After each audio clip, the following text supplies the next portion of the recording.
Señoras y señores, muy buenas tardes.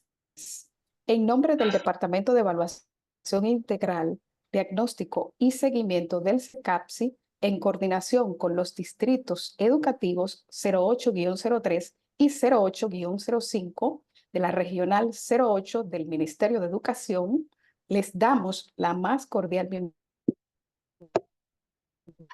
bienvenida a esta importante jornada formativa sobre la prevención del abuso infantil en escolares, bajo el lema Hacia un entorno escolar seguro, herramientas para prevenir el abuso infantil.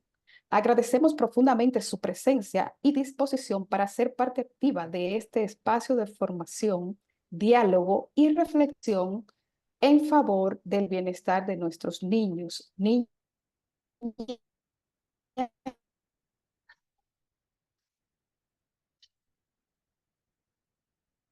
y adolescentes. Como abuso físico, emocional, sexual y negligencia. Sus efectos impactan directamente en su desarrollo integral y en su derecho a una vida plena y segura. Esta jornada tiene como propósito fortalecer nuestras capacidades como comunidad educativa para detectar, prevenir y actuar de manera efectiva ante cualquier situación que comprometa el bienestar de la niñez. En esta ocasión nos acompañan dos distinguidas profesionales de la psicología, quienes forman parte del Departamento de Evaluación Integral, Diagnóstico y Seguimiento del CECAPSI y compartirán sus conocimientos y experiencias sobre este tema. Las ponentes son Jordani Hilario, psicóloga clínica con maestría en psicología escolar, y Raquel Brito López, psicóloga con maestría en psicología clínica y terapia familiar. Sin más preámbulos, damos paso a nuestra primera ponente, la licenciada Raquel Brito López. Adelante. Buenas tardes, un placer para mí estar aquí compartiendo con ustedes y en especial tener la oportunidad de seguir compartiendo este conocimiento y esta exponencia con la licenciada Jordani Hilario, quien estima de mi respeto y mi admiración. Para mí es un gusto siempre compartir escenario con ella.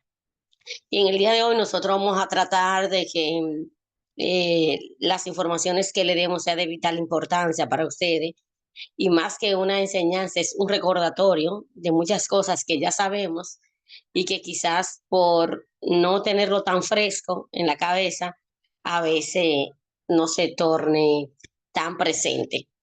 Entonces, de manera general, vamos a hablar de la protección de los derechos del niño, niñas y adolescentes.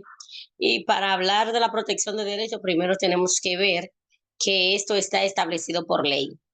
Está establecido por ley que hay toda la comunidad, no importando en qué situación o en qué circunstancia estamos llamados a proteger el derecho de los niños, niñas y adolescentes, no importa quién sea. Y para esto, entonces se promulga la ley 136, que es la ley que va a hacer todos los lineamientos establecidos para que esta protección de derechos sea de una forma más efectiva. Gregorio puede cambiarla aquí.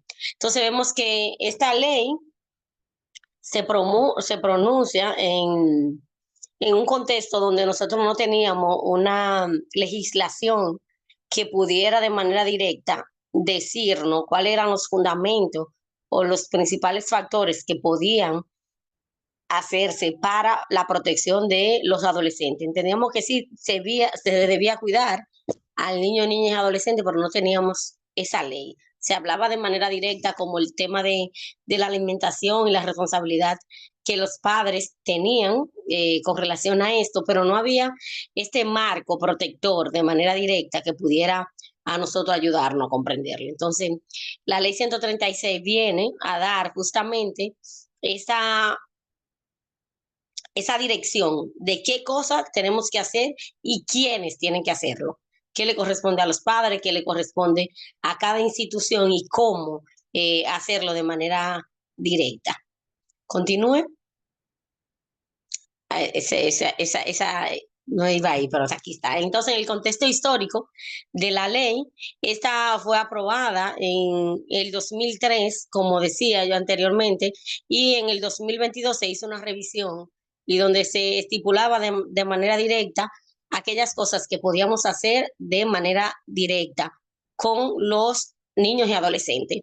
Y esto viene con una alineación a los a los acuerdos internacionales y todos los acuerdos y todos los convenios de los cuales nosotros somos designatarios, o sea, que pertenecemos de acuerdo a, a la a lo que se haya dicho en Naciones Unidas, un ejemplo de la protección de derechos de los adolescentes, la ley está alineada a eso.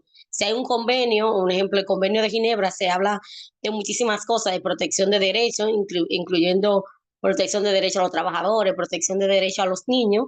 Entonces, esa alineación que nosotros hacemos con la ley 136 también estipula que todos los reglamentos de los países que somos nosotros que tenemos convenio también están dentro del proceso que hay que cumplir. Por eso dice aquí que hay una alineación con todos los acuerdos y todas las leyes internacionales en cuanto a la protección de derechos de niños, niñas y adolescentes. En la siguiente diapositiva podemos verificar, Gregorio, si nos ayuda ahí, que hay principios fundamentales que van a garantizar el derecho de esos niños, niñas y adolescentes.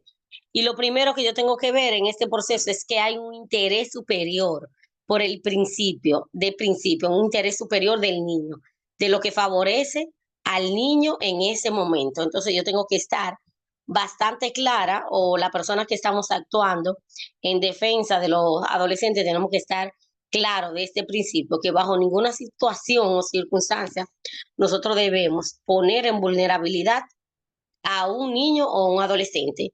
Y este principio también nos dice a nosotros que es la protección de derechos de los adolescentes de utilidad pública. ¿En qué sentido es de utilidad pública? A que va a permitir que cualquier persona, no importa la situación, puede defender y proteger a un niño. Un ejemplo, yo veo a un niño en una situación vulnerable, aunque ese niño no sea familia mía, ni yo tenga que ver absolutamente nada que ver con ese niño, la ley me llama a mí a que yo tengo que proteger, a que yo tengo que hacer algo para la protección de eso, de ese derecho de ese niño. También tenemos lo que es que también protege la no discriminación. No se puede discriminar a un niño por ninguna condición ni por ninguna situación en cuanto a su condición. No puede ser discriminado por dificultades de salud mental, no puede ser discriminado por temas físicos, no puede ser discriminado por religión. Por ninguna situación del mundo se le puede negar un derecho a un niño por discriminación. Un ejemplo, no voy a atender a este niño en un centro de salud porque tiene una condición de salud mental. La ley establece en uno de los principios rectores que es no a la discriminación. El derecho a la vida, ese es una de las cosas que están en la palestra, porque tanto la ley 136 como el Código Procesal Penal establece que el derecho a la vida es un derecho fundamental desde la concepción hasta la muerte. Por eso es el tema de que si se aprueba el aborto, entonces habría que modificar la ley donde se establece que desde la concepción hasta ver entonces qué tanto protege yo el niño. Y otra cosa también importante que es derecho a la dignidad. Bajo ninguna situación podemos poner en riesgo la dignidad de un niño o un adolescente.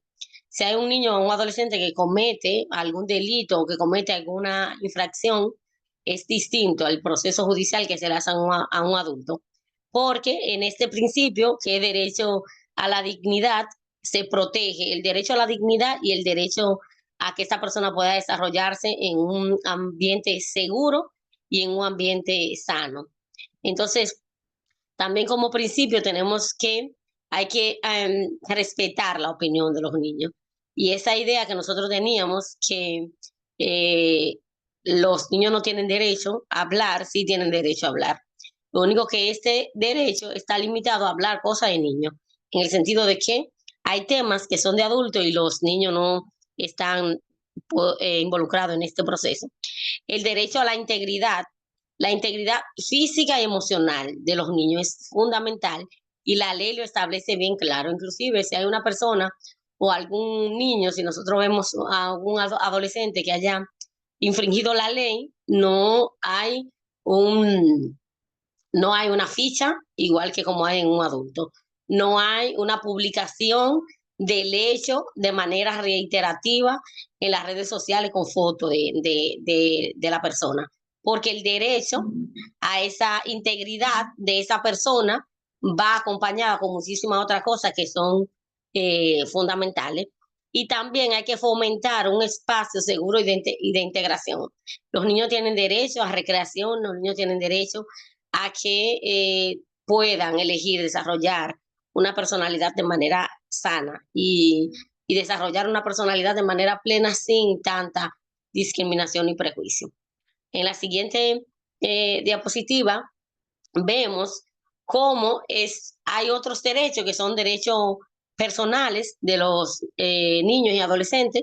Nosotros hemos escuchado mucho como un cliché que se dice que todo niño tiene derecho a una familia, todo niño tiene derecho a poseer un nombre, todo niño tiene derecho a estar en una labor educativa, a alfabetizarse, todo niño tiene derecho a la alimentación, tiene derecho a la salud. Y esos derechos son personales, que van de manera directa, que no tiene que ver con que la sociedad ejerza sobre ellos, sino que ellos de por sí, desde que nacen, tienen estos tipos de derechos. Tienen derecho a tener un techo digno y a crecer en una familia lo más sana posible. Siguiente, Gregorio.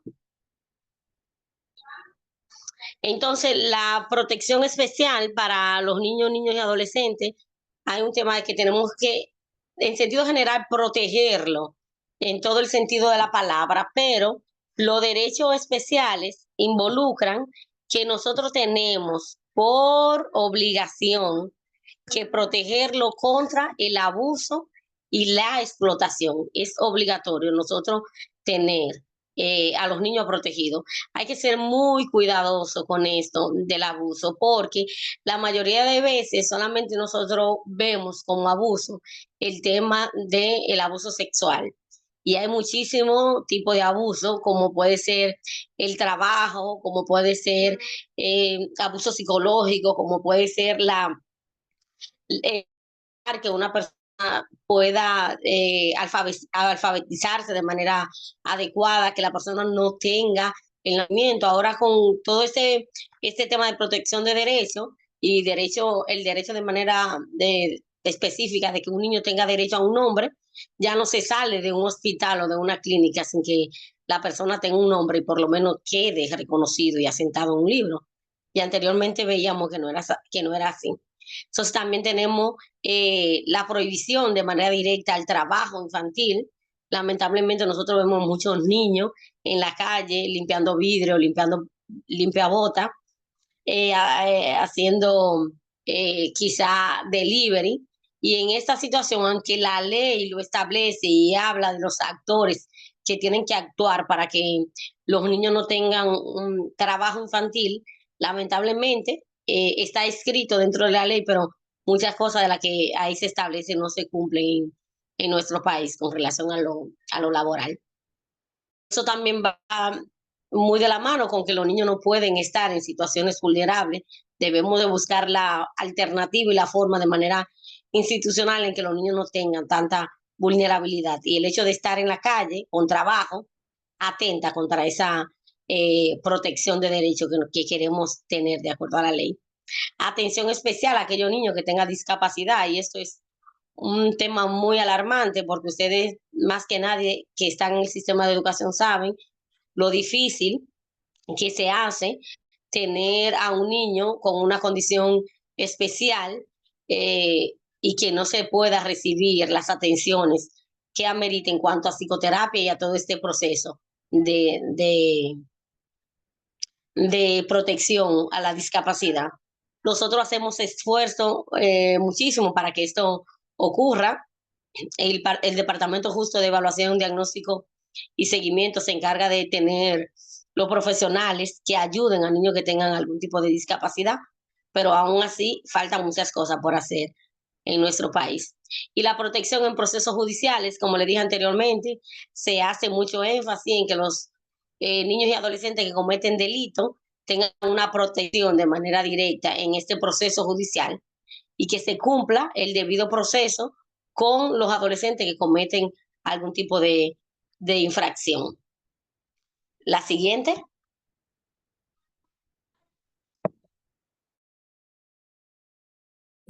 Que los niños tienen derecho de familia y derecho a desarrollarse en un entorno social seguro.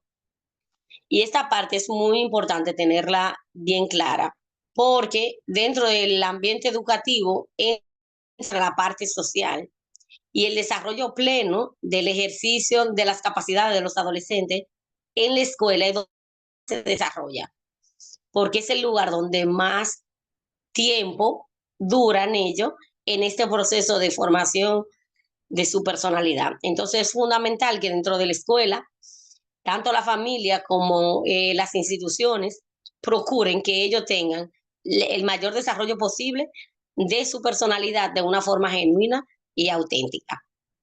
La siguiente.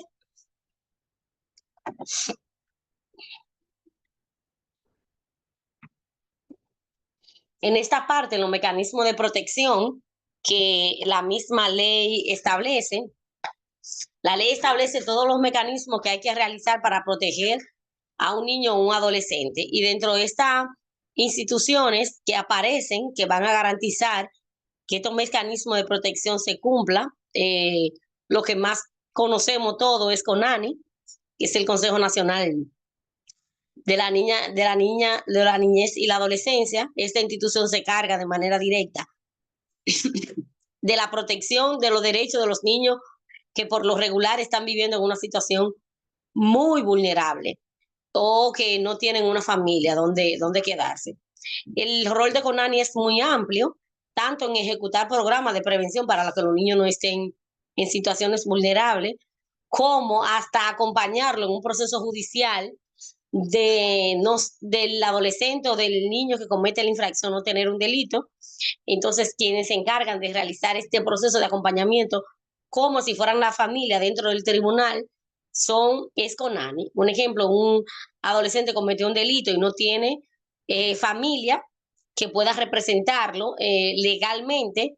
Este rol, la misma ley 136 destina a CONANI como responsable de garantizar el debido proceso judicial, como si ese adolescente fuera su hijo en todo el proceso.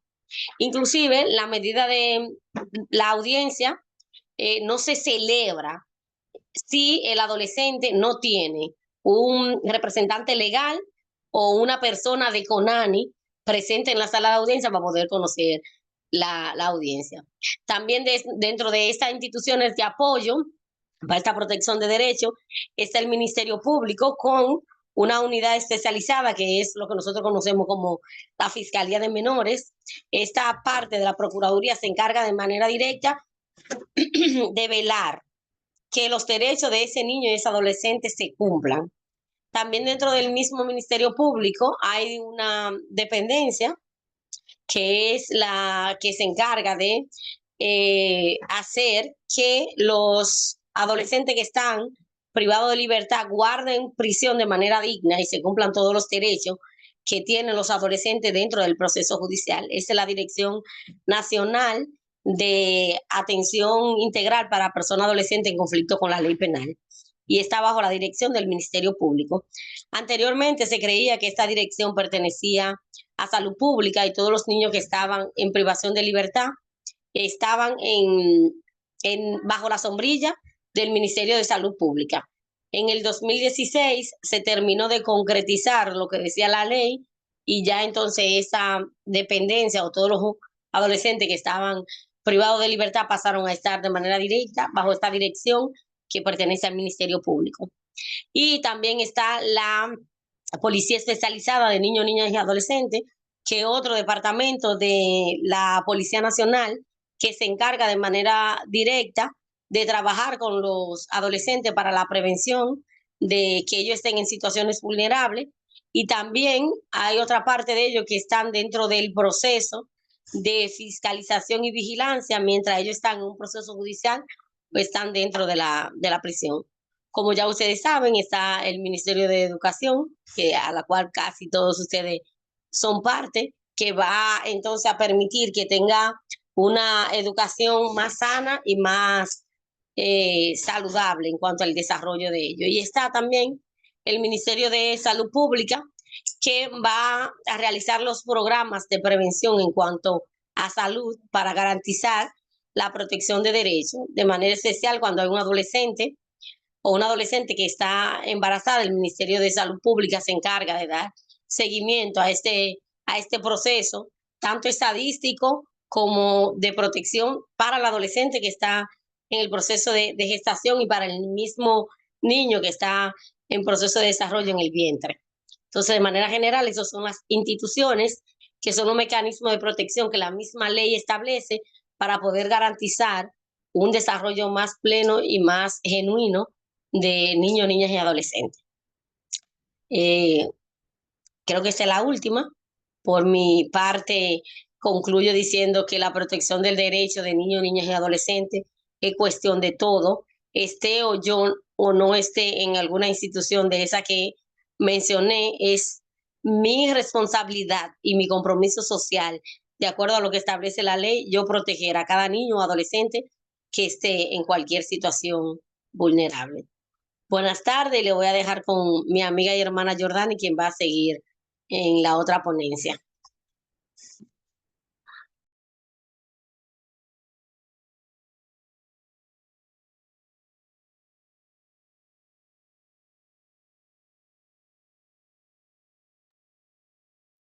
Buenas tardes para todos. Gracias, Raquel. Igual para mí compartir siempre escenario contigo.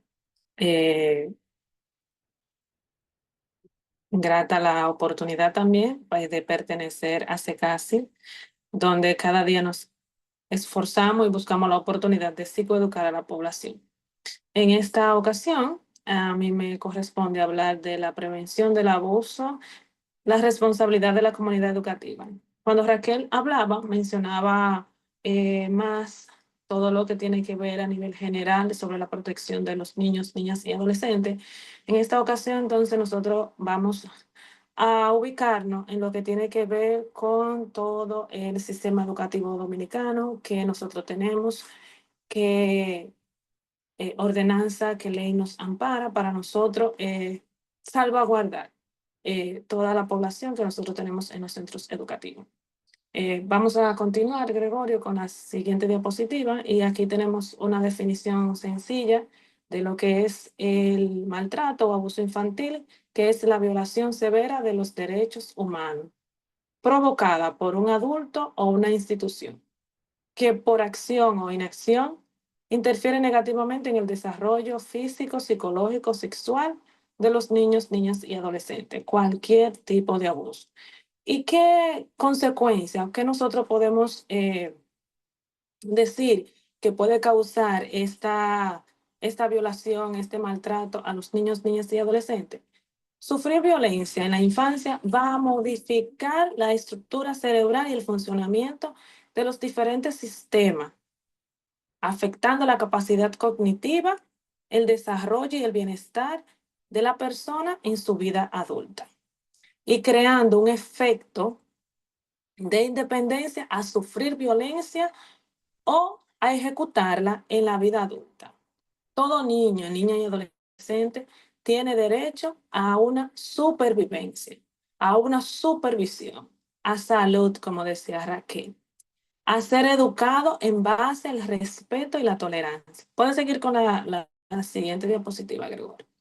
A recibir un buen trato que favorezca el desarrollo pleno de sus capacidades, donde nosotros podamos ayudar de manera equitativa a cada uno de los niños y niñas y adolescentes que tenemos en los centros educativos. Ayudarle a desarrollar sus capacidades, respetándose su integridad física, psíquica y emocional. Toda esta parte de la física y de la integridad, lo mencionaba Raquel en las leyes que nosotros tenemos para trabajar los niños, niñas y adolescentes. Entonces vamos a ver cuáles son esos tipos de abusos que se cometen, vamos a decir, en nuestro entorno, en nuestra realidad, mayormente de la comunidad, tanto educativa como el entorno donde se encuentran nuestros niños. Entonces, vamos a mencionar algunos y a definir unos cuantos, que por razón de tiempo vamos a omitir la mayoría, pero vamos a ver aquí en la siguiente diapositiva el abuso físico, el abuso psicológico y emocional, el abuso sexual, explotación sexual y comercial, negligencia. Vamos a ver también explotación laboral, que ya también lo estaba mencionando Raquel, uniones tempranas, abuso cibernético, que alguna vez está muy expuesto nuestros niños a esto, inducción a la delincuencia y bullying. Siguiente diapositiva, Gregory, por favor. Entonces, vamos a definir lo que es el abuso físico, que es cualquier daño físico que reciba el niño, la niña o el adolescente de manera o de forma no accidental, y en que la persona que la ocasione esta lesión se encuentre en condición de poder, de superioridad, eh, vamos a decir más alto, más grande, todo lo que tenga que ver con esa superioridad o ese poder hacia el niño o niña o adolescente. También vamos a ver el abuso psicológico. La siguiente, por favor, Gregorio, para que vayamos como siguiente.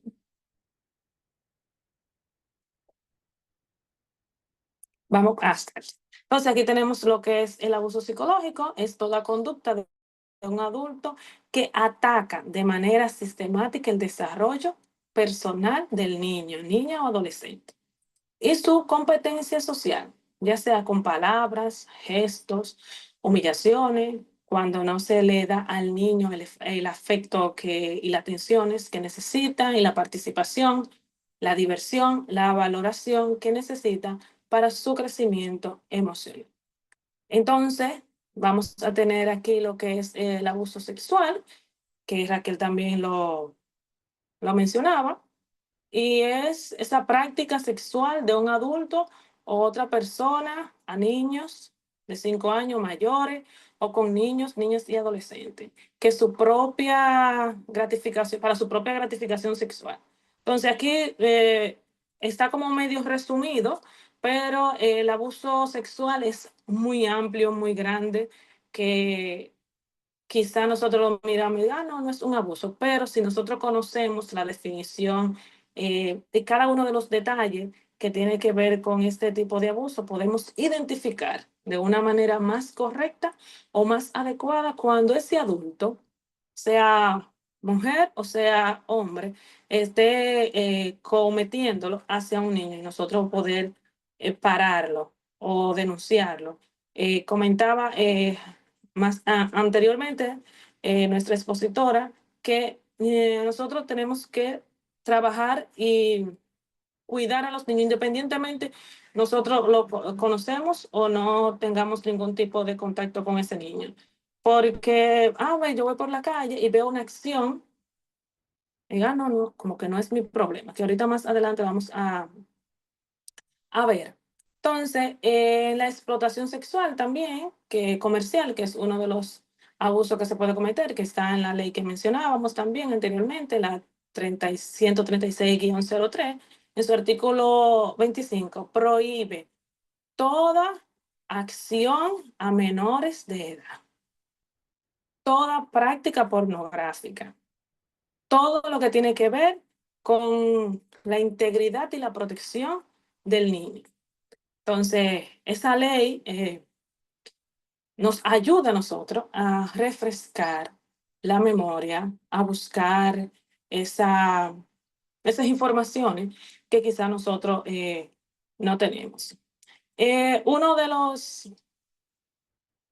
de los elementos que me gusta mucho resaltar en esta parte es la negligencia, que es uno de los abusos que se comete con los niños, niñas y adolescentes. Vamos a definirla para poder adentrarnos un poquito en ella. La negligencia es la falta de cuidado o atención en el cumplimiento de una obligación, ya sea legal, contractual o moral. Se caracteriza por la omisión de una acción que se espera o era necesaria para evitar el daño o a una otra persona. Entonces, aquí vamos como a detenernos un poquito porque como orientadores y psicólogos de los centros educativos y quizá maestros que hayan acá, alguna vez nosotros vamos a generalizar, cometemos negligencia. Entonces ustedes se preguntarán, ¿cómo así, Yoriani? Claro. Imaginemos que estamos en un recreo normal en el centro educativo y hay dos niños peleando. Quizás vamos a suponer que dice la consejera, no, yo no voy a interferir porque eso no es mi problema. No es asunto mío, esos muchachitos no son míos. Viene otra maestra y dice, ay, no, esos son de tercero. Vamos a dejar que la maestra de tercero intervenga. Ah, no, esa tiene que venir la orientadora a separarlo, tiene que venir el policía escolar o tiene que venir. Buscamos cualquier otra persona que para nosotros no actuar en ese momento. Entonces, ahí mismo nosotros estamos violentando, cometiendo un error, cometiendo un abuso con esos niños. Porque por negligencia puede que suceda algo, ¿verdad? Que todos podamos lamentar. Y luego viene el proceso de lamentación. Entonces, este tipo de abuso o negligencia es muy cometido en algunos centros educativos, para no podemos generalizar. Entonces, cuando yo veo una acción o cuando yo veo que está pasando algo en mi entorno con un niño, sea mío o no sea mío, como decimos en los centros educativos, no, ese se pertenece a mi grupo, ese de lo mío, ese no es de lo mío, ese de la otra maestra.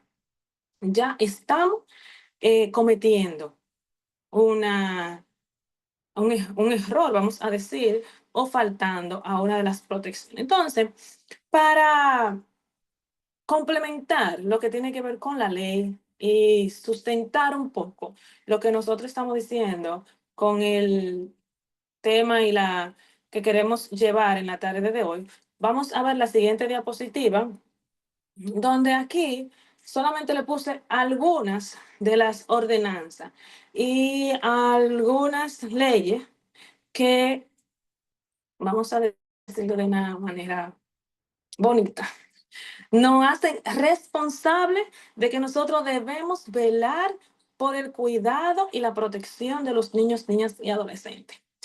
Empezamos con esta ordenanza, que es la 05-2023, que modifica, que modifica la norma del sistema educativo dominicano para la convivencia armoniosa de los centros educativos, con mira a fortalecer un ambiente adecuado para el proceso educativo.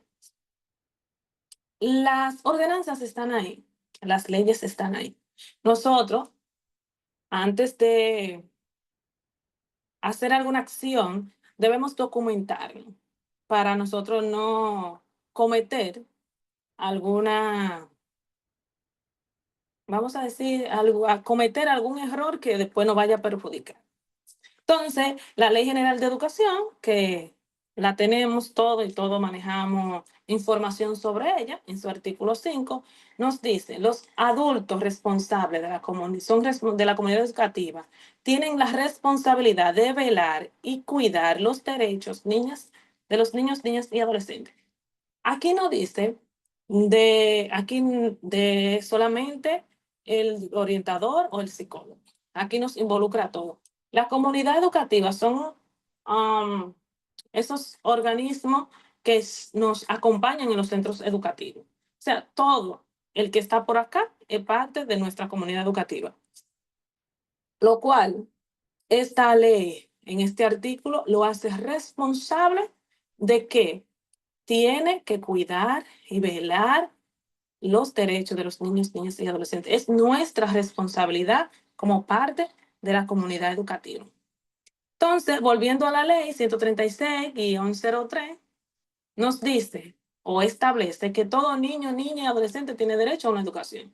Eso ya nosotros lo hemos escuchado, no los dicen siempre, buscamos la forma de estar actualizado tanto en los centros educativos como en los talleres y cursos y preparaciones que nos dan desde el Ministerio de Educación, tener ese artículo bien claro ante cualquier situación que nosotros que se puedan presentar en los centros educativos.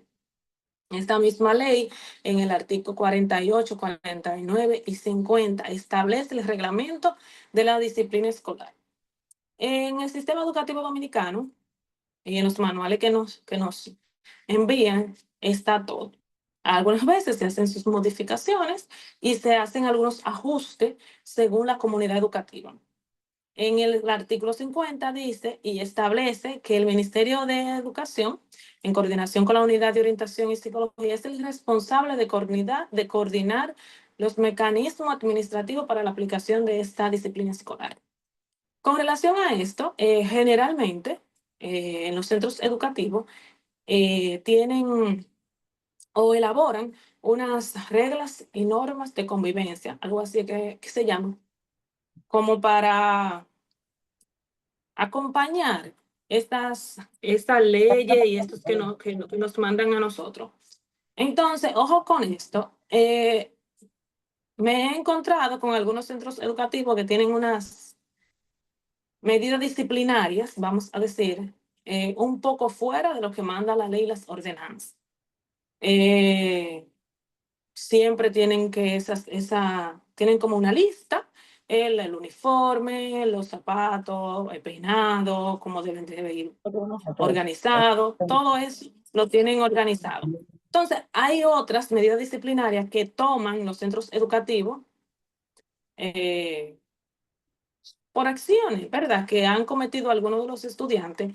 Entonces, siento, cuando tengo la oportunidad de compartir con el equipo de gestión, que se va un poquito fuera de lo que es la ley y la ordenanza. Entonces, nosotros, como orientadores y psicólogos, generalmente estamos en los equipos de gestión donde se elaboran estas medidas disciplinarias y sería bueno que cuando estemos ahí pues, llevemos la ley, que busquemos lo que establece, lo que debemos de hacer y si se escapa de nuestras manos alguna de las problemáticas, buscar ayuda. Porque algunas veces entiendo que la acción no es directamente tomar una de esas medidas que perjudican el proceso de enseñanza de aprendizaje de los niños. Recordando, ¿verdad?, que la ley nos dice que todo niño, niña y adolescente tiene derecho a una educación. Cuando nosotros lo privamos de esa educación, estamos eh, cometiendo o estamos violentando una de las leyes que nosotros debemos de respetar. Esa partecita me gusta mucho combinarla con el tema de la negligencia, porque algunas veces decimos, no, porque todo el mundo está de acuerdo en que el niño sea expulsado, por ejemplo. Pero usted es una persona íntegra, usted es una persona que conoce la ley, y aunque todo el mundo esté de acuerdo, yo respeto esa, esa decisión, ¿verdad? Aún así no estoy de acuerdo.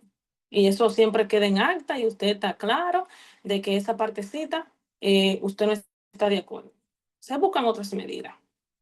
Entonces, vamos a seguir con la siguiente diapositiva, Gregorio, ¿verdad?, para continuar.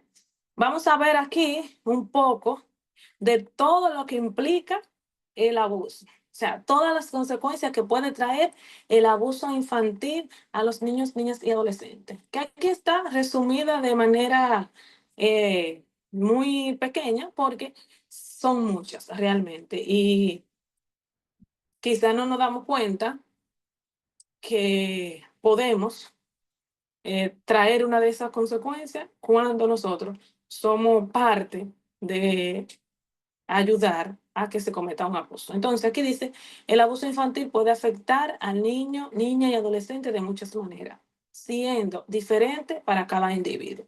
Esto es muy importante que nosotros podamos tenerlo en cuenta porque todos los seres humanos somos individuales, somos únicos.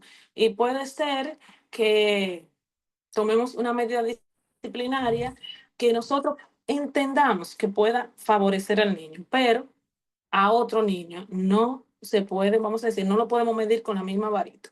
Entonces, tenemos que tener bien claro cuando nosotros vamos a tomar una medida disciplinaria en los centros educativos, que esa medida no puede encajar para todos los niños. Algunos efectos se pueden ver de una vez que se experimente el abuso, mientras que otros efectos aparecen luego de varios meses o inclusive años después. Muchos adultos pasan toda su vida sufriendo los efectos del abuso de la niñez. Y este primer párrafo a nosotros quizá los que somos psicólogos, nos topamos más con este párrafo y con personas que hayan sufrido cualquier tipo de abuso, que todavía en su adultez se acuerdan de situaciones que pasaron en los centros educativos. Y usted dice, wow, esa persona tiene 50, 60 años y se acuerda de una u otra manera cómo pasó o cómo le afectó el proceso o lo que haya pasado en ese instante. Por ejemplo, yo me he topado con personas que me han dicho, bueno, yo dejé de estudiar porque una profesora me dio. Yo dejé de estudiar porque en aquel entonces mi papá era muy estricto y yo no podía botar el lápiz. No sé. Entonces, son cosas que nosotros lo miramos, por eso, pero a esa persona le afectó de una manera diferente y de una manera significativa. Daña su autoestima, genera sensación de minusvalía y provee expectativa negativa respecto a sí mismo. Les enseña a ser víctimas. Existe la creencia extendida de que la agresión hace más fuerte a las personas que la sufren. Les prepara la vida para la vida. Hoy sabemos que no solo le hace más fuerte, sino más proclive a convertirse en personas que puedan ser víctimas o también victimarios. Interfiere en su proceso de aprendizaje, eso nosotros lo vivimos a diario en los centros educativos, tanto el maltrato físico como el psicológico. Desfavorecen significativamente el desarrollo de sus habilidades y de su inteligencia en los niños, niñas y adolescentes. Y es por eso que hay tantos niños con, vamos a decir, problemas de conducta, porque nosotros no sabemos la raíz realmente de por qué él está presentando esa conducta. Entonces, quizá puede ser que esté sufriendo algún tipo de abuso y nosotros no nos damos cuenta. Se aprende a no razonar, sino que vamos a actuar por impulso. Incorporan en su forma de ver la vida una visión negativa de los demás. El tema de la ejerción de poder también lo marca significativamente. Engendran más violencia, tanto en su crecimiento como en su vida adulta. Los niños, niñas y adolescentes que han sufrido castigo físico pueden presentar dificultades de integración social. Y eso también nosotros que estamos en los centros educativos podemos notar, podemos ver que hay niños que se mantienen 100% alejados porque no les gusta esa interacción. Pueden sufrir daño físico cuando alguien le pega o ir de la mano, no les gusta también ese contacto físico con la persona y tienden a tener temor a esperar siempre agresión de la otra persona. No, no esperan ese amor, sino como que siempre estoy a la defensiva y como decimos, con la palabra de una vez para devolver, sin ni siquiera escuchar. Para ir cerrando nuestra exponencia, en la presentación anterior, Raquel trabajaba con ustedes, donde las instituciones de nuestro país que pueden ayudarnos con el tema de violencia. Entonces, aquí vamos a ver algunas también, en el caso de abuso, nosotros como estamos directamente relacionados a lo que es el sistema educativo dominicano, nuestra persona, nuestra, ¿verdad? Autoridad en los centros educativos son los directores, la coordinadora y todo lo que tiene que ver con el equipo de gestión. Es acudir a esa persona que nosotros tenemos en la escuela que pueden ayudar. Ya cuando hay una situación que se escapa de nuestra mano, tenemos la sala penal del Tribunal de Niños, Niñas y Adolescentes, también tenemos CONANI, Dirección de Niños, Niñas y Adolescentes y la Familia, y tenemos la Fiscalía Barrial, tenemos el distrito. Entonces nosotros tenemos algunos o instituciones o personalidades donde podemos llegar. Aún así, sabemos que nosotros, si se da en el entorno escolar, nosotros tenemos algunas veces ciertas restricciones porque no podemos, pues una situación en la cual de una vez ir a llevarla con alguien, sino que nosotros tenemos que llevar un proceso de información y está en el manual de la Unidad de Orientación y Psicología el proceso que debemos de llevar cuando hay alguna situación de abuso, de maltrato, de violación o de cualquier acción que dañe al niño, niñas y adolescentes. Y ya para concluir, tenemos una frase que dice, la prevención no está en castigar, sino en formar. Muchas gracias. Tenemos preguntas, no sé.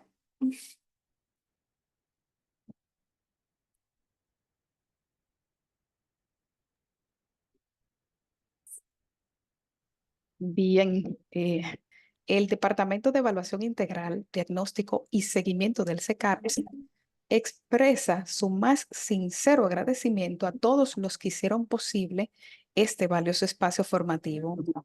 En primer lugar, agradecemos a los distritos educativos 08-03 y 08-05 de la Regional 08 del Ministerio de Educación por su compromiso constante y su participación activa en cada una de las iniciativas formativas del centro. Felicitamos de manera especial a nuestras ponentes invitadas por su excelente exposición, su profesionalismo, entrega y sensibilidad al abordar una temática tan importante como la prevención del abuso infantil en escolares. Agradecemos también a cada uno de los participantes por su interés, apertura y activa participación durante la jornada. Su disposición a seguir aprendiendo y aportando desde sus espacios educativos es clave para construir entornos escolares más seguros y protectores para la niñez. Gracias por ser parte de esta misión.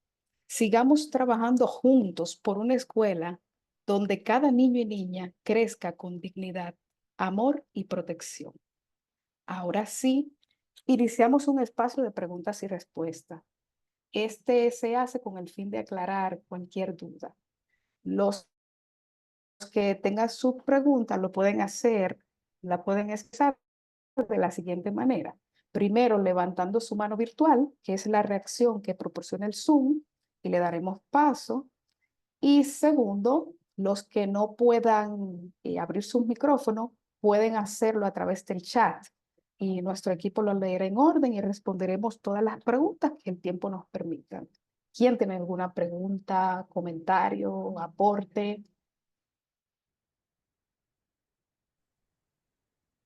Hola, buenas ¿Preguntas, tardes. comentarios? Buenas tardes. Buenas. Bueno, mi nombre es Robinson, me conocen muchas personas. Quiero felicitar al Centro de Capacitación para Ciegos por siempre hacernos partícipe de esta jornada. También quiero felicitar a las expositoras que han expuesto muy bien esta charla en la tarde de hoy. Totalmente satisfecho. Gracias. Bien, gracias por su opinión. ¿Quién más tiene pregunta, comentario? Preguntas.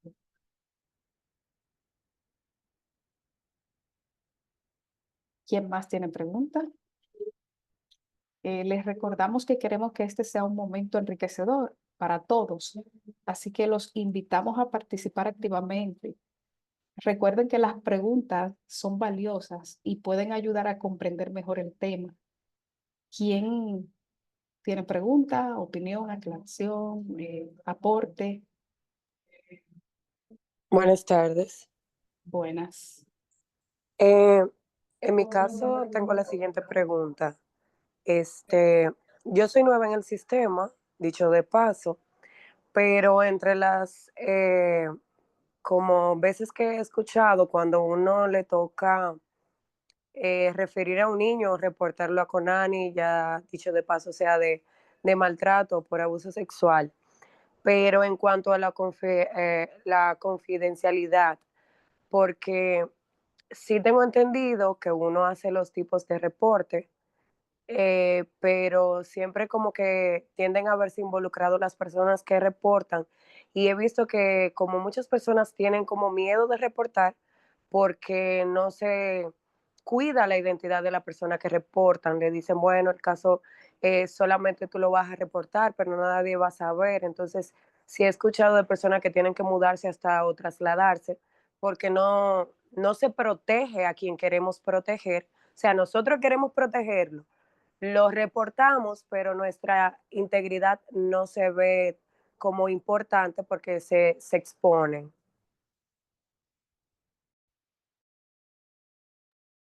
Bien, en realidad es un tema medio complejo, el sentido del reporte, pero va a depender supervisión inmediato que tú les reportes la situación, porque inmediatamente llega Conani, debe Conani guardar la integridad de la persona quien hace el reporte, de acuerdo a lo que está establecido. Inclusive, si tú tienes o ves un niño que sea víctima de abuso, tú puedes llamar y reportarlo sin ni siquiera tú decir el nombre tuyo y una unidad de la policía especializada de manera directa de niños, niñas y adolescentes va a ir a verificar esa denuncia que tú hiciste. Si tú hablas de la confidencialidad de los datos del niño, nosotros como psicólogos, en ese momento, aunque los familiares o la persona no quieran hablar, hay que denunciarlo, porque la ley nos manda a nosotros, la ley que nos rige como psicólogos, a guardar confidencialidad siempre y cuando la vida de esa persona que nosotros estamos tratando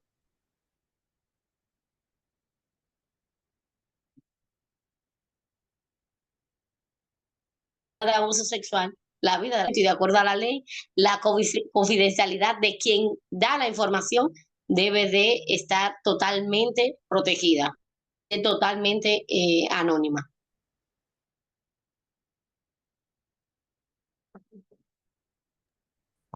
Bien, Antonia Ventura tiene la mano levantada. Adelante, Antonia. Sí, recordar en una de las diapositivas que presentaron sobre que somos responsables, la unidad sobre la disciplina y el control de la disciplina y la aplicación de la disciplina. Recordar que nosotros como psicólogos y orientadores en la unidad no aplicamos sanciones, nosotros damos seguimiento a los casos, pero no aplicamos sanciones. Es un equipo de gestión y los docentes junto a nosotros, que también somos parte del equipo de gestión, que trabajamos cuando hay una falta, sea grave o muy grave, y se le da seguimiento al estudiante sobre los acuerdos que se hacen en una reunión donde participa directamente la unidad de orientación, pero los psicólogos y orientadores no sancionan, no aplican sanciones.